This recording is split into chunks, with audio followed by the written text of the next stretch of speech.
çıxarmayacağam. Bax suyun içərisində yenə də sanki adam elə gəlir ki, xəmir kimi bir şeydir, amma sudan çıxardırıq. Suyu süzürsən, suyu tamam içəriyə fikir verin. Suyu tamam qovdu. Özü oldu fikir verin, elə bir stəkanda heç su yox imiş.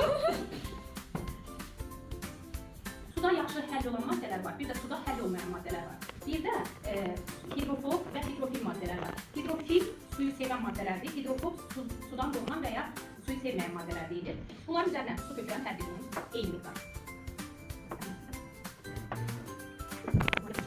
Hələ biz birini qarışdıraq.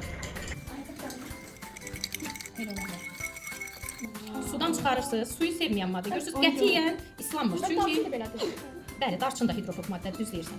Sanki plastikindir. Amma indi içindən çıxardıram baxın. Bu quru.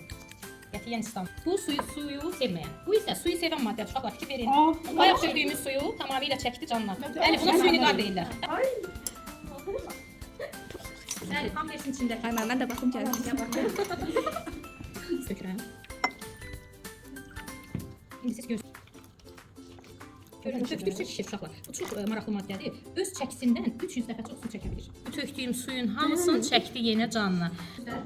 Suda həll olan maddələr. Suda həll olmayan maddələr. Suda həll olmadı, çöktü dibinə. Burada dibində heç nə yoxdur, həll oldu. Bu həll olmuş maddədir. Bu hidrofob maddəmiz. Hidrofob. Sudan qorxan, suyu sevməyən maddə. Stolun üzərinə dağılan maddə isə su sevən maddədir. Gördüyünüz kimi 250 ml suyun demək olar ki, biraz aşağı idi. Hamısını çəkdi özünə.